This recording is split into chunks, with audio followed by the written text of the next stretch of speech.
an ingenious creative duo, and a happy married couple. Together, they succeed in everything. Successful productions, winning prestigious competitions, creating new genres in theatrical art. This time, Pride visits Galina Pyanova and Anton Bolkunov to find out more about theater life. Hello, this is Pride, and I'm Aleftina Madyarova. Today we again will meet our compatriots who have achieved success not only at home, but whose achievements promote Kazakhstan far beyond its borders. Today, Galina Pyanova and Anton Bolkunov will allow us to look behind the scenes of the modern theater. Galina Pyanova, artistic director of the Artichoke Theater, director, actress, teacher, supervisor of the directing division in acting and directing courses. Graduate of St. Petersburg State University, the only Kazakh director to receive the Golden Mask in the experiment category of the play, the only Kazakh director to receive the Golden Mask in the experiment category for the play The Snow Maiden at the Old House Novosibirsk State Drama Theater. Co-founder of the Artichoke Theater, director of the theater's top performances such as Hamlet, Don Quixote, Прямо по любви, Yat, and dozens of others. Anton Bolkunov, Kazakh artist, set designer, production designer, chief artist of the Artichoke Theater, lighting course instructor. As a director, he staged the performances The History of Ugliness and Baikonur. Here is subject, space, character. Is there anything else encrypted here besides these three words? I deduced for myself that these three words, subject, space, character, are the golden formula, such a golden ratio of theater, and the theater of artists in particular. It seems to me that the magic of the theater lies in the fact that as soon as we get into the black box, metaphorically of course, there are different directions, but if you talk about classics, this is sort of a black box. And as soon as something gets in there, it becomes something else immediately, automatically. Any object loses its everyday meaning, zeroes out, and becomes anything. A friend, a partner, an enemy, the whole world. The ocean, the space, whatever. I even drew looped arrows on the logo, meaning that it's all uninterrupted, inseparable from each other. Some of the exhibits presented here were created specifically for this exhibition and demonstrate the author's idea of theatrical metamorphosis. Other items, as Anton says, are artifacts, nothing more than props, objects that were used in performances and were an important part of the action. In this case, I exhibit portraits from 100 Years of Solitude, where in the finale we wash away photographs of people, and I collect the remaining photographs and make this incredible painting. It is impossible to create such a painting on purpose, using Photoshop or brushes. That's a very cool artistic moment. This is super! Yes, and even a staircase that has been in the play. Some of the exhibits are not just props or parts of theatrical action, but are of great personal value to the artist. This guitar is so very old. I bought it when I was 14. I went to a tutor to study classical guitar. We sold my Kama bike. Back then it cost $150. So, you, a boy, sacrificed a Kama bike for a guitar in those days? Well, yes. Did you want to play so badly? I wanted it so bad, and I bought this Cremona. It's old, it was made in the 70s, and I still have it. I've been thinking for a long time if I should paint it. Most likely, every theater designer has ideas that are either impossible to recreate or are very expensive. In this exhibition, Anton Bolkunov let his imagination run wild and presented utopian ideas for the stage, in models. These parachutists are also sort of an exercise in space, what an object can be in theater, how it can manifest itself. Plots for non-existent performances, for impossible ones. Gorgeous! Yes, they are cool, and become a metaphor in itself, that a man flies with an iron parachute. Despite many years of experience working together, the spouses disagree on many points, which does not prevent them from creating amazing projects.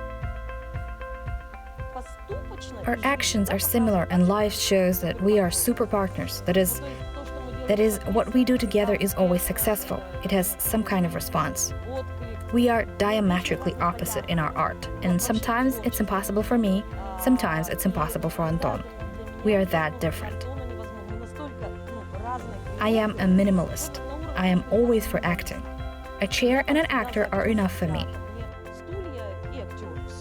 And for Anton, when he hears a chair and an actor, I understand, I'm killing him at that moment, because subject, space, character.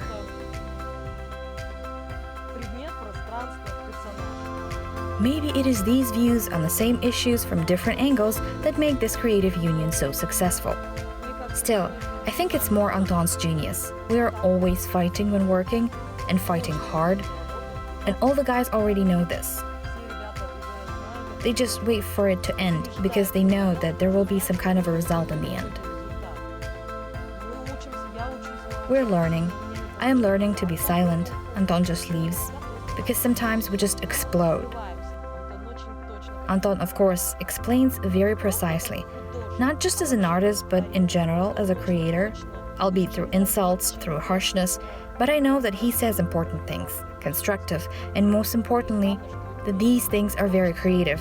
The images he creates are always cool. Galina and Anton met in theater when the already established theater designer decided to collaborate with the Artishock troupe. A lot of disagreements, trivial and not so, conflicts at the stage of preparation led to the creation of a strong family. And the appearance of another creative person with his own vision brought the theater to a new level.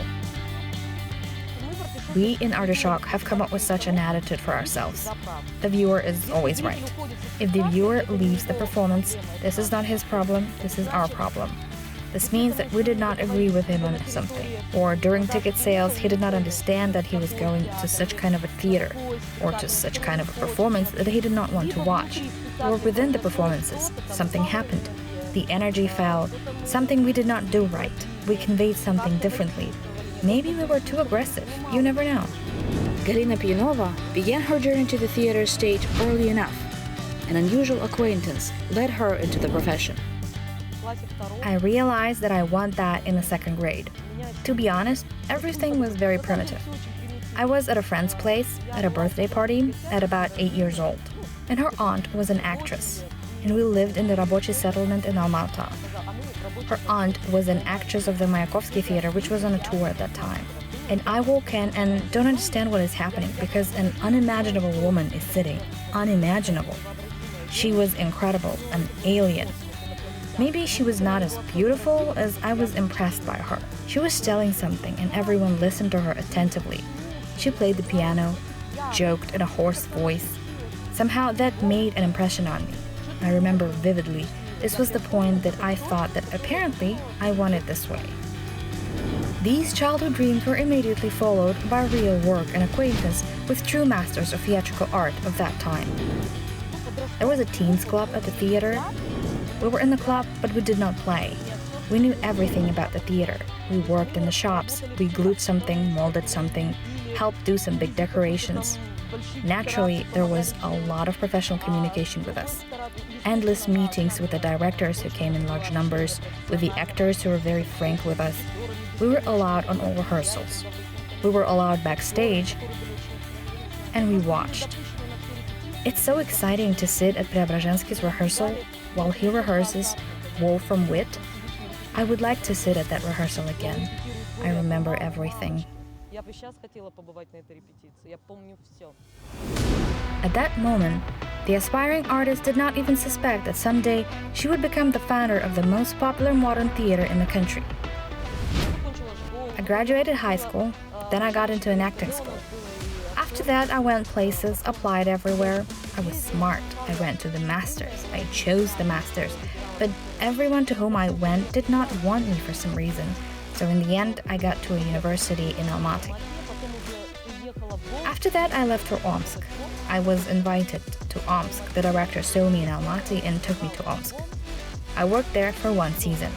I worked hard there, but I wanted to see my husband. But he could not move.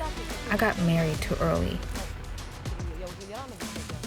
Having received the Best Debut of the Season award in Omsk, and after returning to Almaty, Galina decided that her acting career would not work out here and got a job at a printing plant. However, maybe a lucky chance, or maybe fate itself, returned the actress to her calling. I said, I'll be a worker. How dramatic. Yes. I didn't get to play much on stage, so I started to play in my life. But fortunately, on the street, I met the actor of the Young Spectators Theater, Igor Gashkov, and he said, "What are you doing? We need an actress like you." He said that in 2 days there will be an artistic council and I should come. And I went to the artistic council and got to Preobrazhensky.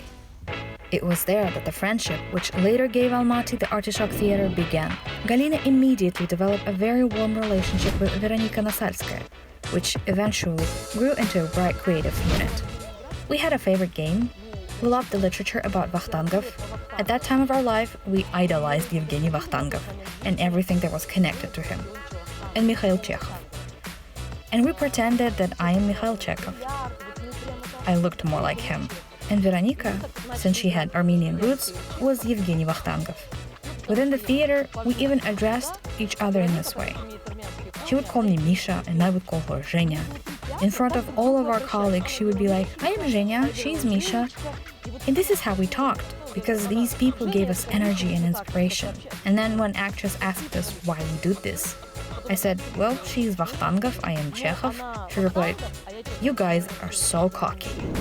Such an enthusiasm and love for art made young actresses create new images on their own organized performances, which immediately made them popular. We began inventing, creating a lot within the Young Spectators Theater. We did skits, created some kind of a team. Veronika writes really well, and she always wrote cool texts. I contributed some of my stage stories, some ideas. I remember one moment when city residents began coming to those skits. We played them after the performance. The crowd would come, wait for the end of the performance, and watch our skits. And I remember Preobrazhensky said ironically, but I think there was some bitterness in that irony. He said, soon we will have to sell tickets to their skits and not to my performances. These skits also became a great acting school, an area of talent development, and the beginning of a departure from academic acting.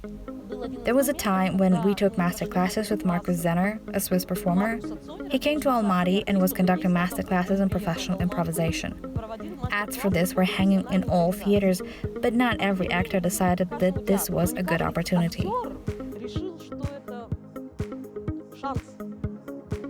But Nasalskaya and I were a different thing. We also dragged there some of our colleagues from the Young Spectators Theater. These were amazing few days of work, where we learned the method and where we were told, guys, you're geniuses, you can be. They told me, listen, you're a natural with improvs, do something. And when we realized that there were no boundaries at all, it was the year 2000. Veronika and I came up with something. At that time, I was also studying directing in absentia in St. Petersburg. So we went to the streets, started playing Commedia dell'arte.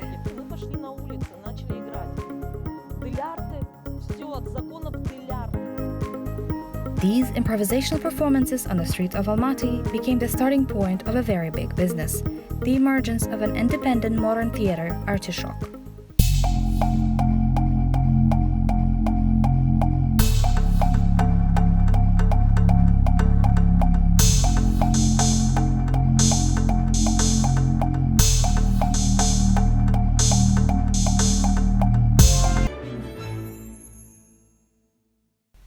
Anton Bolkunov, on the other hand, entered his profession in a completely different way. I didn't think that I would be an artist. I just sat in the back at school. I really didn't like to study, so I sat in the back on purpose and painted all the time. I folded notebook pages 4 times. I still have such a pack from the 8th grade of these small drawings. Seeing Anton's talent and dedication, his mother suggested him applying to an art school. I went to an art school and had a separate tutor because I didn't understand anything at all about academic drawing, about painting. how an object looks on the table, how it should be lit, and so on. Anton entered the art school in 1998. His love for art, the desire to create new things, forms, and whole genres manifested themselves in the process of studying. It was a desire, not like a profession, desire to make money, but a mission. This sense of mission came to me in my second year of art school. I began listening to the band Гражданская оборона. Then I realized that art is powerful and I had to be an artist. With my friend, we spoke in quotes from the soloist Yegor Letov endlessly and dreamt that we had a wagon of paints and brushes so that we could paint in pastaso strokes. We loved painting very much. Nevertheless, it was not the picturesque paintings that brought Anton real fame. He found his calling on the stage of a theater. As a director, I worked several times. It was the history of ugliness. We did a play about Letov, called Letov in Novosibirsk. The play by Konur we did together with the theater acts. But all these works were always made in some co-authorship. That is, I was a co-director on an equal ground.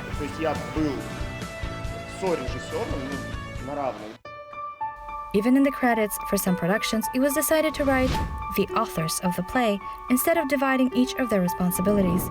That's how jointly everything was done. 100 Years of Solitude was actually my directing debut. It was me and the students. That is, there was no one equal in experience or higher in experience than me. Then our actress Victoria Muhamedjanova joined and she helped a lot with acting. She joined closer to the release because I had an idea not to use any recorded music but to play live. I suggested her to play the drums, so she did, and at the same time she helped with acting. That was my debut project as a director.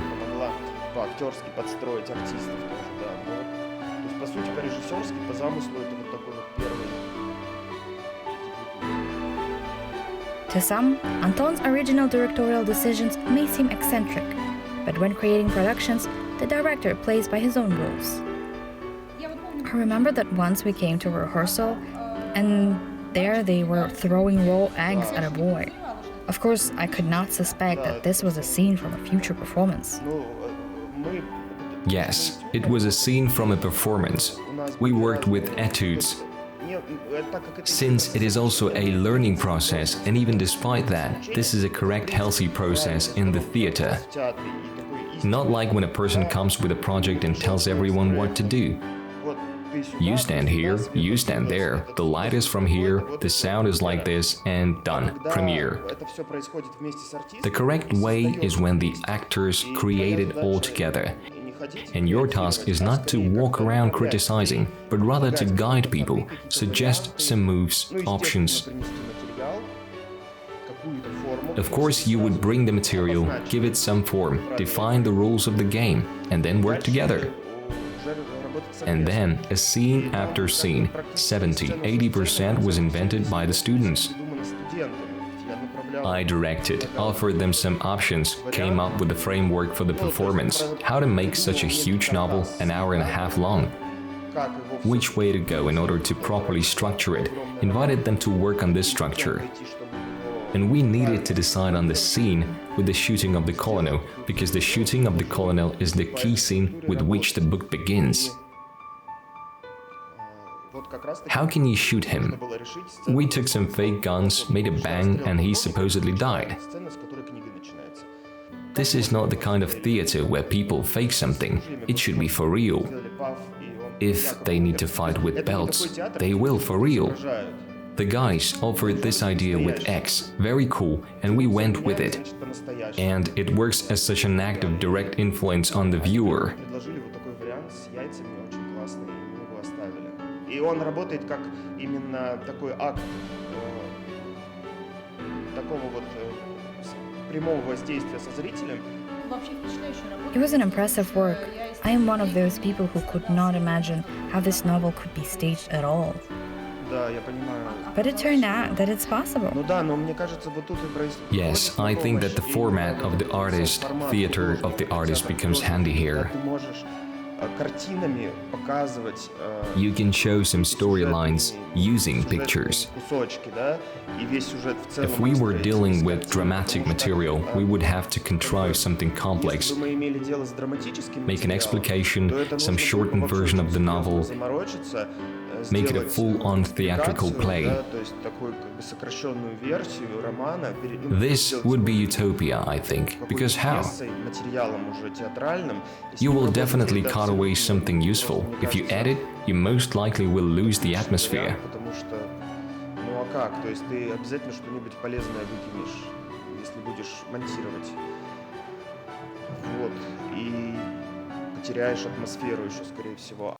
A very interesting performance, partly an improvisation, partly an experiment, took place not so long ago on a small stage of the Artichoke Theater. Galina Pyanova, this time, played herself. We need a performance about Almaty. We on stage look for heroes, for true Almaty residents.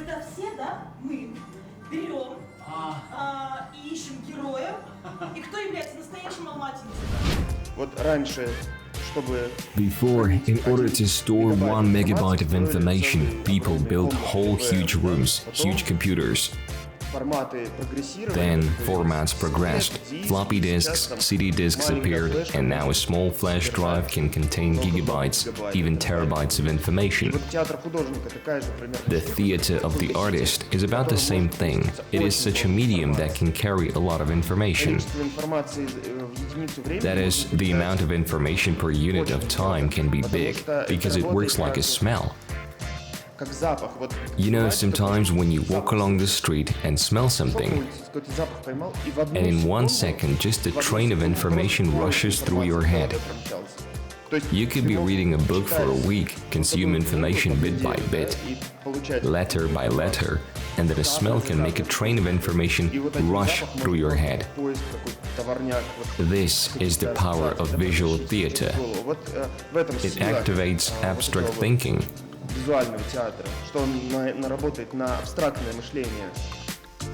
Despite the fact that Anton, as he himself admits, has never thought about possible achievements in the field of theater, his works are now highly appreciated by the international jury. He has prestigious nominations and awards.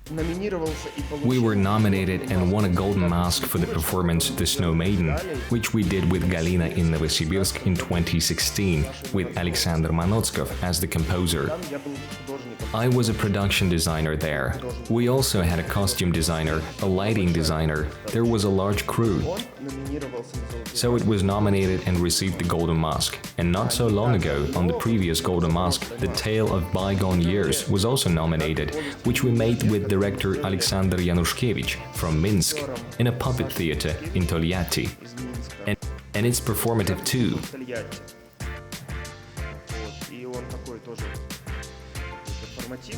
Cooperation with Alexander Manotskov, who wrote the music for The Snow Maiden, went further, and in March 2020, the opera Yertostuk was created in collaboration with him.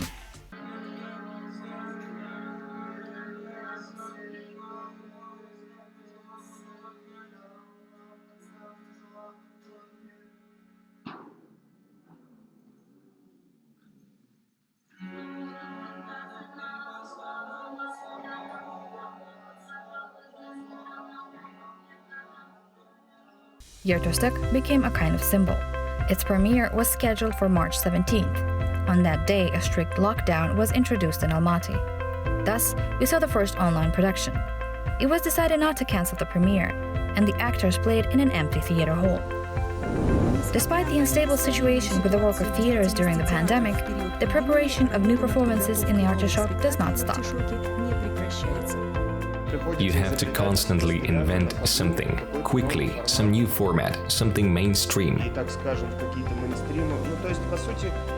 In fact, even if Artichoke does something mainstream, it is still quite intellectual, because there is still some kind of an interesting, witty thought. The performances are always so conceptual.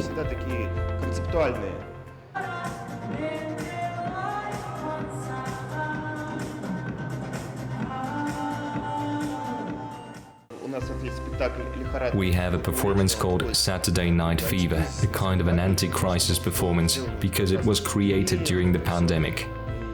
Сделали прям такой зрительский. We made it a participatory performance. The viewer could wander around the hall, get a cocktail in the bar, dance a perfectly structured dance, music, light, all that, a show. Foreigners once came, they laughed a lot, said that it was done with such weed because there were such subtle references to modern Kazakhstan that not even all Almaty residents could understand. You have to wrap one format in another. Many productions of the independent theater Artichoke have themes that are urgent and acute for modern society. One of the striking examples was the play Hamlet, which premiered in 2018.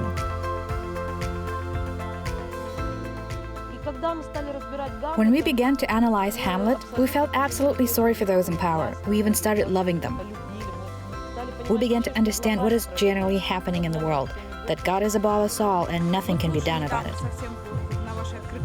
Listen, just recently at your rehearsal, in theatrical backstage, there are a lot of things that you look and think, how often we offend actors, how cruel the audience can be, including all of us.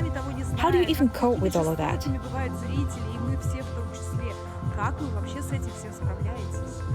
A sign of whether a person has professional training or not is how he or she receives criticism. An artist, a director, it does not matter, a person of our field.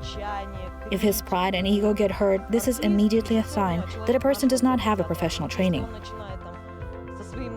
Because we are taught that we are the instrument, we are the guide. Some masters say, so you guys in this course, there's the sky. So guys, in this course, there's the sky and there are stars. And if you don't agree to be the sky, leave the profession immediately. There's a concept of school of theatrical humiliation. We all go through it. Therefore, there can be no grudge held against the viewer at all.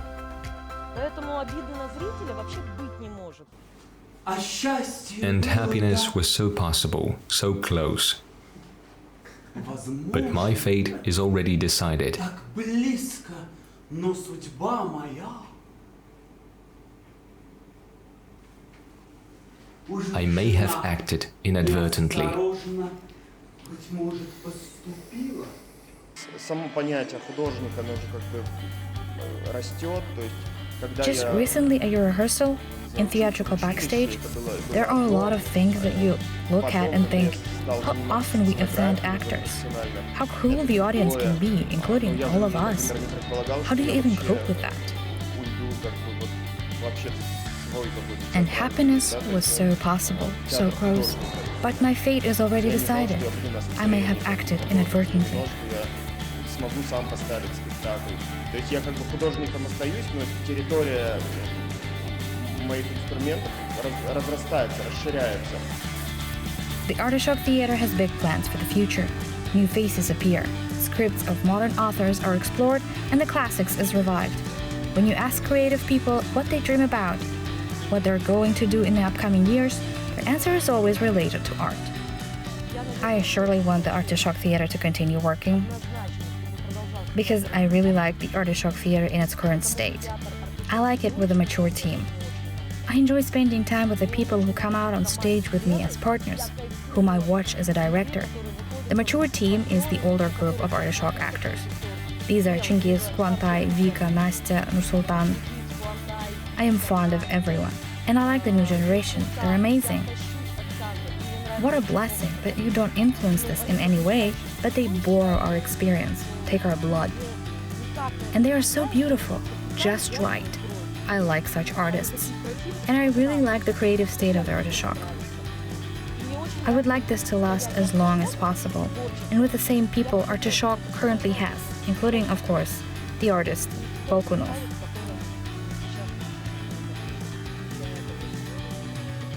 Both Galina and Anton are our fellow countrymen, natives of Kazakhstan, but they often seem to be guests, not just from another country, but rather from another planet. If you look at Anton's exhibition, during the opening of which we met, you can draw a lot of interesting conclusions for yourself. Interestingly, each viewer interpreted their work in their own way and found their own symbolism.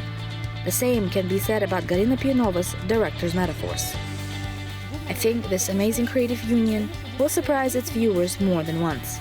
And I say goodbye to you. Until next time, Алевтина Мадьянова.